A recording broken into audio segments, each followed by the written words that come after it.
कैसे हो इनमें लव। स्वागत है आपका कॉल ऑफ द नाइट के एपिसोड 12 में। हमारे चैनल पर 50 सब्सक्राइबर कंप्लीट हो चुके हैं। ये सब आपके प्यार और सपोर्ट की वजह से ही हो पाया है, तो मैं आप सभी को शुक्रिया बोलना चाहूँगा अपने प्यार और सपोर्ट के लिए। बस आप ऐसी ही सपोर्ट बनाए रखना और मैं आपके लिए नए नए मज़ेदार एनिमे लाता रहूँगा। और हाँ, इस एपिसोड के बाद इस सीज़न के सिर्फ 2 एपिसोड ही बचे हैं, इसलिए आप इसके बाद कौन से एनिमे की एक्सप्लेनेशन चाहोगे, उस एनिमे का नाम या तो कम्युनिटी पोस्ट पर कमेंट कर देना या इस वीडियो में। फिर उसके बाद मैं उन एनिमे के नाम की कम्युनिटी पोस्ट करूंगा और जिस एनिमे का परसेंटेज ज़्यादा होगा हम नेक्स्ट उस एनिमे की एक्सप्लेनेशन करेंगे। और ज़्यादा टाइम वेस्ट किए बिना वीडियो स्टार्ट करते हैं। पिछले एपिसोड में हमने देखा कि यामोरी को एक आनको नाम की प्राइवेट डिटेक्टिव मिलती है और वह उसे आकुन के बारे में भी पूछती है। फिर हमने देखा एक 10 साल से लापता टीचर जो एक वैम्पायर बन चुका था वह मर जाता है। फिर लास्ट में आनको यामोरी से बोलती है तुम वैम्पायर के बारे में सारी बातें नहीं जानते। एपिसोड की शुरुआत में हम यामोरी को बेड पर लेटा हुआ देखते हैं जो अभी भी आनको की कही बातों के बारे में सोच रहा था। फिर सीन चेंज होता है और हम आनको और माहिरू को साथ बैठा हुआ देखते हैं। तभी माहिरू आनको से बोलता है मुझे तो कुछ समझ नहीं आ रहा, पता नहीं हमारे साथ क्या हो रहा है। फिर वापस से सीन यामोरी पर आता है। हाँ, मैं पक्का वैम्पायर्स के बारे में कुछ बातें नहीं जानता, आखिर उन्हें इंसान इतने पसंद क्यों हैं। लगता है मुझे इसके बारे में नाजुना से बात करनी चाहिए। फिर सीन चेंज होता है और हम देखते हैं यामोरी नाजुना के घर आ गया होता है। यामोरी को देख नाजुना बहुत खुश होती है और बोलती है प्लीज प्लीज क्या मैं ये कर सकती हूँ, मैं और ज़्यादा इंतज़ार नहीं कर सकती। फिर नाजुना यामोरी का खून चूसने लगती है। इसे देख यामोरी को वो स्कूल वाली बात याद आ जाती है जब उस बुड्ढे ने अकीरा पर हमला किया था। इसे सोच यामोरी डरते हुए नाजुना को दूर हटा देता है। फिर नाजुना यामोरी के ऐसे बर्ताव पर उसे घूरने लगती है। फिर यामोरी नाजुना से माफ़ी मांगते हुए बोलता है मेरा ऐसा करने का कोई इरादा नहीं था, ये बस गलती से हो गया। फिर नाजुना बोलती है तुम मुझसे कुछ छुपा रहे हो तो बात शुरू से बताओ क्या है। फिर यामोरी बताता है मैंने एक वैम्पायर को देखा जो कई सालों से भूखा था, फिर उसका अपने ऊपर कंट्रोल नहीं रहा और उसने अकीरा पर जानलेवा हमला भी किया। क्या सभी वैम्पायर ऐसा करती है? क्योंकि आज तुम भी बहुत भूखी थी और तुमने कहा मैं और ज़्यादा इंतज़ार नहीं कर सकती। फिर नाजुना बोलती है तुम पागल हो क्या, मैं उस बुड्ढे जैसे बिल्कुल भी नहीं हूँ और तुम्हें इस बारे में ज़्यादा नहीं सोचना चाहिए, चलो कहीं बाहर घूमने चलते हैं। फिर नाजुना चलते हुए यामोरी को बताती है मुझे ज़्यादा तो नहीं पता लेकिन मैंने सुना है कि एक वैम्पायर बिना खून पिए 10 साल तक रह सकता है और कई ऐसे भी किस्से सुने हैं जिसमें इंसान ये नहीं मानता कि वह एक वैम्पायर है, इस कारण वह किसी का खून नहीं पीते और मर जाते हैं। अब मैं समझा, इसीलिए वह बुढ़ा बोल रहा था कि आज उसका लास्ट दिन है। फिर नाजुना बोलती है उस डिटेक्टिव का क्या लेना देना है इन सब में। फिर यामोरी बताता है मुझे लगता है उसे वैम्पायर्स पसंद नहीं है और उसे ये बात भी पता है कि मैं एक वैम्पायर बनना चाहता हूँ। फिर नाजुना बोलती है तो क्या तुम इस बात के लिए दुखी हो? हाँ, मुझे थोड़ी सी तो चिंता है क्योंकि वह डिटेक्टिव जानती है कि वैम्पायर्स को कैसे मारा जाता है। उसने मेरी आंखों के सामने एक वैम्पायर को मार दिया। फिर नाजुना भी सोचने लगती है क्या एक इंसान एक वैम्पायर को मार सकता है? फिर यामोरी बोलता है इसलिए मैं नहीं चाहता कि मेरी वजह से तुम्हारी जान चली जाए। उस हादसे के बाद अकीरा, माहिरू और मैं तीनों डरे हुए हैं और अब मुझे पहली बार ऐसा लग रहा है कि वैम्पायर्स डरावने होते हैं। फिर यामोरी बोलता है मैं अब थोड़ा ठीक महसूस कर रहा हूँ, इसलिए अब तुम मेरा खून पी सकती हो। और फिर नाजुना यामोरी का खून पीने लगती है। फिर सीन चेंज होता है और हम माहिरू को देखते हैं जो फूलों के गुलदस्तों की डिलीवरी कर रहा होता है। फिर एक कस्टमर बोलती है माहिरू तुमने अपना काम हमेशा की तरह टाइम पर पूरा किया है, आओ साथ में चाय पीते हैं। फिर माहिरू बोलता है पूछने के लिए शुक्रिया लेकिन मेरा अभी काम बाकी है। फिर वह कस्टमर बोलती है तो आज तुम अपने साथ अपने दोस्त को भी लाए हो। इधर यामोरी उसकी ब्रिस्ट को घूर रहा होता है। फिर वह कस्टमर बोलती है क्या तुम मुझे ऐसे घूरना बंद करोगे? फिर यामोरी बोलता है मैं इसके लिए माफ़ी चाहता हूँ। फिर माहिरू बोलता है यामोरी तुम्हें उसके सामने ऐसा नहीं करना चाहिए था। फिर यामोरी बोलता है इसमें मेरी क्या गलती, उसने कपड़े ही ऐसे पहने रखे थे, क्या तुमने उसकी तरफ नहीं देखा? फिर माहिरू बोलता है मुझे इसकी आदत हो गई है, मैं लोगों को इसे दिखाता हूँ जैसे मेरा उन चीज़ों में कोई इंटरेस्ट नहीं है। फिर यामोरी बोलता है जैसा मैंने सोचा था तुम उससे ज़्यादा कूल हो। फिर माहिरू एक जगह रुकता हुआ बोलता है मेरी बात ध्यान से सुनो यामोरी, तुम वैम्पायर क्यों बनना चाहते हो? क्या मज़े करने के लिए तुम्हारा वैम्पायर बनना ज़रूरी है? मुझे पता है तुम्हें स्कूल जाना पसंद नहीं है क्योंकि तुम इन सबसे बोर हो चुके हो, फिर यामोरी बोलता है लेकिन तुम ये सब मुझसे क्यों पूछ रहे हो। फिर माहिरू बोलता है तुम्हें वो सब याद है ना जो स्कूल में हुआ था, उसने किरा पर हमला किया, इसमें किरा की जान भी जा सकती थी, क्या तुम भी ये सब करना चाहोगे। फिर यामोरी बोलता है मैं इस बारे में कुछ नहीं कह सकता। फिर माहिरू बोलता है यामोरी तुम्हें याद है ना हम स्कूल में कभी तीनों एक साथ नहीं मिल पाए क्योंकि हमारी क्लासें अलग अलग थी, और जब मैं तुम दोनों से दोबारा मिला तो मुझे तुम्हारी चिंता होने लगी, इसीलिए मैं डरता हूँ कि कहीं हम फिर से अलग ना हो जाएं। लेकिन मुझे इस बात की खुशी थी कि हम अभी भी दोस्त हैं, इसलिए मेरी बात का जवाब दो, तुम वैम्पायर क्यों बनना चाहते हो। फिर यामोरी सोचने लगता है आखिर मैं वैम्पायर बनना क्यों चाहता हूँ, क्या इसलिए कि वैम्पायर अपनी मर्जी के मालिक होते हैं। मैं रात भर बाहर ही घूमता हूँ, कहीं मैं नाजुना के लिए तो वैम्पायर नहीं बनना चाहता, नहीं मैं वैम्पायर बनना चाहता हूँ इसलिए नाजुना के साथ रहता हूँ। मुझे तो कुछ भी समझ नहीं आ रहा है। फिर माहिरू बोलता है बताओ यामोरी क्या तुम भी दूसरे वैम्पायर्स की तरह लोगों का खून पीने के लिए उन्हें धोखा दोगे, या खून ना पीकर उस खून के प्यासे जानवर की तरह बनना चाहोगे। यामोरी तुम्हारा दोस्त होने के नाते मुझे तुम्हारी चिंता है, तो तुम्हें फिर से एक बार इस बारे में सोचना चाहिए। फिर हम नाजुना के घर का सीन देखते हैं जहाँ नाजुना यामोरी से बोलती है तुम्हारा दोस्त चाहता क्या है, लेकिन यामोरी इसका कोई भी जवाब नहीं देता और नाजुना के गले लग जाता है। फिर नाजुना बोलती है ये तुम क्या कर रहे हो यामोरी। फिर यामोरी बोलता है मुझे माफ़ करना नाजुना लेकिन थोड़ी देर ऐसा ही रहने दो। फिर नाजुना बोलती है अगर थोड़ी देर की बात है तो तुम ऐसा कर सकते हो। फिर नाजुना बोलती है चलो आज रात के लिए कहीं और चलते हैं। फिर यामोरी बोलता है मैं एक जगह जानता हूँ। फिर यामोरी नाजुना को अपने घर ले आता है। फिर नाजुना कमरे में कुछ ढूंढने लगती है, यहाँ भी नहीं, यहाँ भी नहीं और यहाँ भी नहीं है। फिर नाजुना बोलती है बड़ी अजीब बात है, मिडिल स्कूल का स्टूडेंट होकर भी तुम्हारे कमरे में पोर्न से रिलेटेड कोई भी चीज़ नहीं है।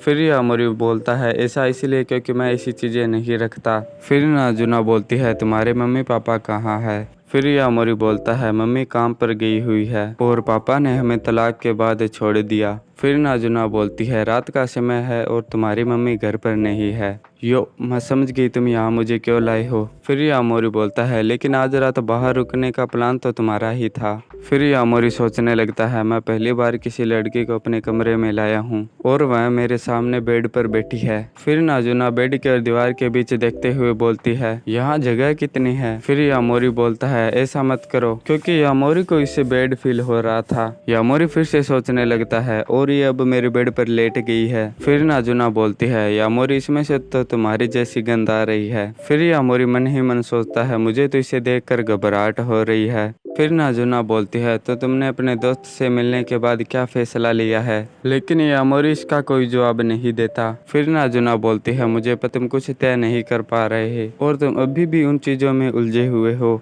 कि एक वैम्पायर खून पीने की वजह से कैसा बन गया और तुम्हारे वैम्पायर बनने के बाद तुम्हारे दोस्तों का क्या होगा, और एक डिटेक्टिव जो वैम्पायर्स को मार सकती है। फिर नाजुना बोलती है अगर कोई नॉर्मल इंसान होता तो वह वैम्पायर बनने की जगह अपने दोस्तों को ही चुनता। फिर यामोरी बोलता है लेकिन माहिरू ने पूछा था कि मैं वैम्पायर क्यों बनना चाहता हूँ। फिर नाजुना बोलती है तो तुमने इस बारे में क्या सोचा। फिर यामोरी बोलता है मुझे लगता है मैं वैम्पायर इसलिए बनना चाहता हूँ क्योंकि मुझे रात में घूमना पसंद है।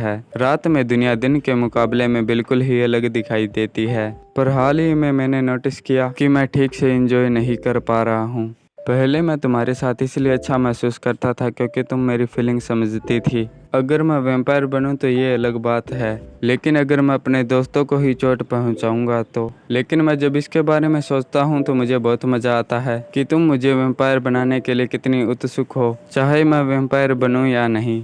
फिर नाजुना बोलती है हाँ शायद, चलो मैं तुम्हारी मदद करती हूँ ये फैसला लेने में। मुझे बताओ तुम्हें ऐसा क्यों लगता है कि रात मज़ेदार होती है। फिर यामोरी बोलता है क्योंकि हम रात में अपनी मर्जी से कुछ भी कर सकते हैं और कोई रोकने वाला भी नहीं होता। हाँ ये बात तो सच है, लेकिन आगे चलकर तुम्हें ये सब भी साधारण लगने लगेगा। तुमने अभी भी नोटिस किया होगा कि क्या रातें अभी भी उतनी मज़ेदार है जैसे तुम्हारी पहली रात थी। यामोरी मैंने तुमसे झूठ बोला था, लेकिन वैम्पायर बनना सच में बोरिंग होता है। मैं तो बस समय बिताना चाहती हूँ क्योंकि ऐसी बोरिंग लाइफ जीने का कोई मतलब ही नहीं है। फिर यामोरी बोलता है तो तुम ऐसे मज़े में रहने का दिखावा क्यों करती थी। फिर नाजुना बोलती है शायद इसलिए क्योंकि मैं ऐसी लाइफ जीना चाहती थी। फिर यामोरी उदास सा होकर नीचे मुँह कर लेता है। फिर नाजुना बोलती है चलो ठीक है यामोरी, मैं अपने घर जा रही हूँ। फिर जैसे ही यामोरी नाजुना को रोकने के लिए आगे बढ़ता है तो चेयर के मेज से टकराने से लाइट वाला रिमोट नीचे गिर जाता है और जिससे लाइट बंद हो जाती है। फिर यहाँ एक अलग ही सीन बन जाता है। यामोरी नाजुना के ऊपर आ जाता है। फिर यामोरी बोलता है मुझे माफ करना, मैंने ये जानबूझकर नहीं किया। फिर नाजुना यामोरी के धीरे धीरे पास आने लगती है। फिर नाजुना यामोरी के गर्दन पर चाटते हुए बोलती है क्या तुम्हें लगा कि मैं तुम्हें किस करने वाली हूँ। फिर नाजुना वहाँ से चली जाती है। फिर सीन चेंज होता है और हम यामोरी को देखते हैं जो आनको का दिया हुआ कार्ड देख रहा होता है। तभी वहाँ आनको आकर बोलती है मुझे लगा था यामोरी कि तुम मुझे कॉल करोगे, अगर तुम्हारे पास टाइम है तो चलो कहीं चलकर धूम मचाते हैं। फिर यामोरी बोलता है ऐसा सोचना बंद करो क्योंकि मैंने तुम्हें यहाँ इस काम के लिए नहीं बुलाया है। फिर आनको बोलती है लगता है मैं कुछ ज़्यादा ही भावनाओं में बह गई। फिर आनको बोलती है कैसा रहेगा अगर तुम मेरी मदद करो तो, यह तुम्हारे लिए इतना भी बुरा सौदा नहीं है यामोरी, तुमने ज़रूर मुझे वैम्पायर्स के बारे में कुछ पूछने के लिए बुलाया होगा। फिर यामोरी बोलता है तुम मेरे बारे में इतना सब कुछ कैसे जानती हो। फिर आनको बोलती है तुम ज़रूर अपने वैम्पायर बनने के सपने के बारे में पूछ रहे हो। फिर आनको बताती है तुम्हारा नाम को यामोरी है, उम्र 14 साल और तुम अपनी माँ के साथ रहते हो। तुम स्कूल जाना पसंद नहीं करते लेकिन पढ़ने में काफ़ी अच्छे हो। तुम्हें रोमांस करने का कोई एक्सपीरियंस नहीं है और तुम्हें बड़े बुब्स वाली लड़कियां पसंद है। मतलब यामोरी के तो यहाँ छक्के छूट जाते हैं। वह सोचता है मेरे बारे में ये सब इतना कुछ कैसे जानती है। तुम कई बार पोर्न को अपने मोबाइल में सेव कर लेते हो और उसे देखने के बाद डिलीट कर देते हो। फिर आनको यामोरी के बारे में और भी कुछ सोचने लगती है। फिर यामोरी बोलता है आगे कुछ मत बोलना, लेकिन यामोरी अंदर ही अंदर सोचता है ये कैसे हो सकता है। फिर आनको बोलती है मैं तो सिर्फ मजाक कर रही थी, तुम जानते ही हो क्योंकि मैं एक डिटेक्टिव हूँ। फिर यामोरी सोचता है मजाक में सही, लेकिन ये इतना सच कैसे बोल सकती है। फिर यामोरी बोलता है मिस डिटेक्टिव मुझे बताइए आप इंसानों के वैम्पायर बनने के खिलाफ क्यों हैं। फिर आनको बोलती है क्योंकि वैम्पायर्स इंसानों के दुश्मन होते हैं, इन वैम्पायर्स की वजह से ही इंसान दुखी होते हैं, तुम तो इसका उदाहरण देख ही चुके हो। फिर यामोरी बोलता है वो तो ऐसा इसलिए बन गया था क्योंकि उसने 10 साल से खून नहीं पिया था। फिर आनको बोलती है उसने ऐसा इसलिए किया क्योंकि वह एक सीधा साधा इंसान था जो किसी को भी तकलीफ देना नहीं चाहता था। और तुम्हें तो अभी तक प्यार भी नहीं हुआ है यामोरी, मुझे तो नहीं लगता कि तुम वैम्पायर बन पाओगे। फिर आनको अजीब तरीके से यामोरी के पास आने लगती है और बोलती है तो ये तो तुम्हारे लिए बहुत बड़ी परेशानी है और इसके अलावा तुम्हारे पास एक और प्रॉब्लम है क्योंकि तुम्हें पता है कि वैम्पायर्स कहाँ रहते हैं। मुझे ये भी पता है कि इन सब में तुम्हारा साथ नाजुना दे रही है। यहाँ यामोरी के डर के मारे पसीने छूट रहे होते हैं। फिर आनको बोलती है मुझे नहीं लगता कि नाजुना भी सेफ है, हो सकता है कि वे तुम दोनों को ही जान से मार दें। फिर यामोरी बोलता है नहीं मैं ये नहीं चाहता। फिर आनको पास आकर बोलती है तो तुम्हें अभी डिसीजन लेना होगा, तुम्हारे पास 2 ऑप्शन हैं, पहला तो ये कि इंसान ही रहकर लाइफ जियो और दूसरा अगर तुम वैम्पायर बनते हो तो मैं तुम्हें मार दूंगी। फिर यामोरी बोलता है क्या तुम सच में वैम्पायर को मार सकती हो। फिर आनको बोलती है हाँ तुमने तो ये देखा भी है, लेकिन मैं तुम्हें नहीं बताऊंगी कि मैं ये कैसे करती हूँ। अगर तुम इंसानों की तरह जीना चुनते हो तो मैं तुम्हारे लिए कुछ भी करूँगी। फिर यामोरी बोलता है लेकिन ऐसा करने पर वो वैम्पायर मुझे मार देंगे। फिर आनको बोलती है चिंता की कोई बात नहीं है क्योंकि मैं सब वैम्पायर को ही मार दूंगी। फिर यामोरी बोलता है नहीं तुम ऐसा नहीं कर सकती, मैं नहीं मानता कि सारे वैम्पायर्स बुरे होते हैं, वे हमारी फीलिंग्स को समझते हैं और उन्हें हमारी तरह ही परेशानियाँ होती है। नहीं मैं तुम्हारी बात नहीं मानने वाला, कभी नहीं। फिर आनको बोलती है तो ठीक है फिर मेरे पास और कोई रास्ता नहीं है। फिर आनको अपना मोबाइल निकाल कर पुलिस को कॉल करती है। हेलो सर मुझे आपको कुछ बताना है, यहाँ एक मिडिल स्कूल का स्टूडेंट देर रात तक घूम रहा है और उसने मुझे डरा भी दिया। हाँ उसी जगह के पास, आप जल्दी आ जाइए। Thank you sir. यहाँ यामोरी के होश ही उड़ जाते हैं कि प्रॉब्लम तो वैसे भी थी लेकिन अब एक और नई प्रॉब्लम आ गई है। फिर आनको बोलती है तुम्हें अपने घर चले जाना चाहिए क्योंकि पुलिस आ रही है। फिर यामोरी बहुत तेज भागने लगता है, उसकी सांस भी फूलने लगती है लेकिन वह फिर भी नहीं रुकता। फिर यामोरी सोचने लगता है मुझे उसे बुलाना ही नहीं चाहिए था। फिर यामोरी ये बात भी सोचने लगता है कि वह वैम्पायर्स को कैसे मार सकती है और उस बूढ़े आदमी ने ऐसा क्यों बोला था कि आनको के खून का स्वाद तो बहुत ही घटिया है, जबकि नाजुना ने तो कहा था कि मेरा खून बहुत टेस्टी है और वह वैम्पायर्स के बारे में इतना सब कुछ कैसे जानती है। तभी यामोरी को पुलिस के सायरन की आवाज़ सुनाई देती है। फिर वह पुलिस को देखकर फिर से भागना शुरू कर देता है। फिर वह पार्क में आकर छिप जाता है और पुलिस के जाने का इंतज़ार करता है। फिर वह सोचने लगता है, क्या मुझे नार्जुना से बात करनी चाहिए? नहीं, अगर मैं ऐसा करता हूँ तो उसके लिए परेशानी खड़ी हो सकती है।